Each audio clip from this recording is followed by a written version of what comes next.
the ones the sailors used to use? That's my spyglass. Yeah, this is exactly a spyglass. This thing is actually one of the most important inventions ever made, and it really is the reason I'm probably sitting here with you.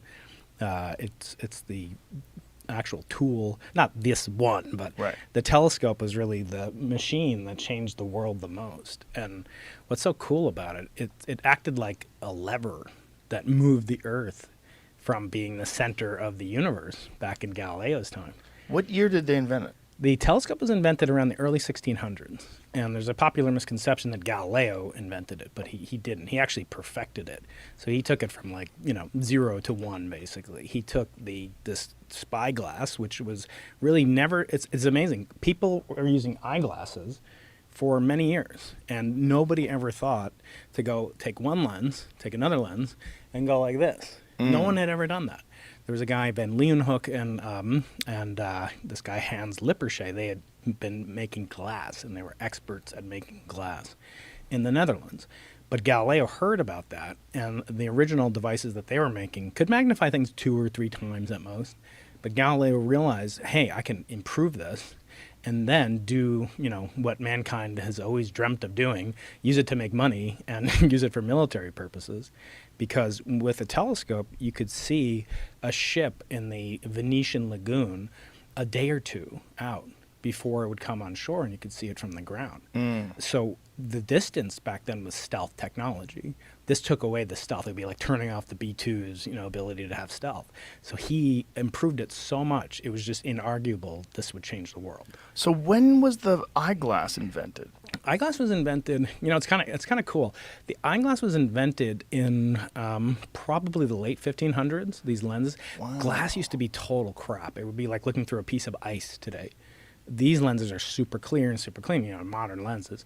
This isn't a great telescope, but it's illustrative, and we can use it to do things.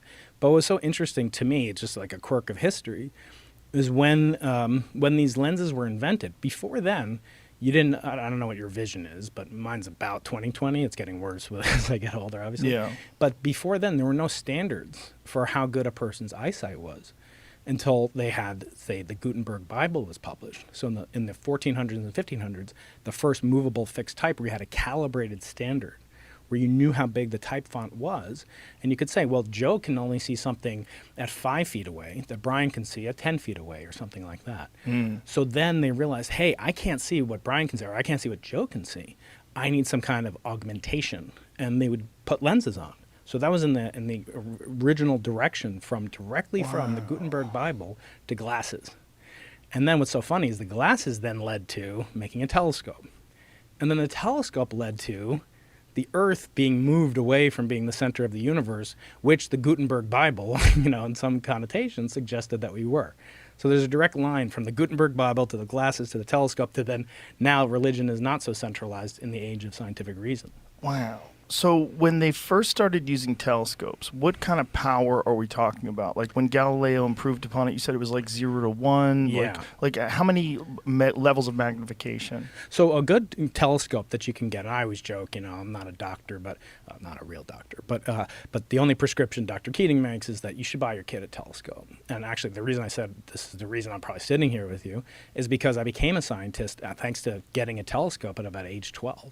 And you can actually see something. I know you've been to the Keck observatories, Mauna Kea, and you've seen the night sky from there, and that is wonderful.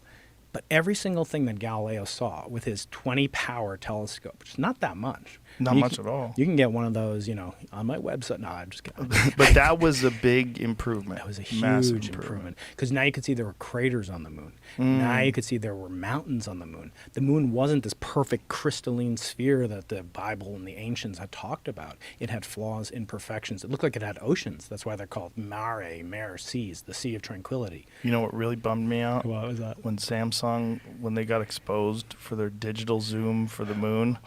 That bummed me out. I thought I was taking a real picture of the moon. That's right. I was like, this is amazing. There's Look what my phone can do. There's the flag. It looks so clear. Like, how do they do that? And then someone took a blurry photo of a moon on a screen, and it did it to that. Yeah, exactly. So it cleared up the image. It ruined the illusion. Using fuckery. They should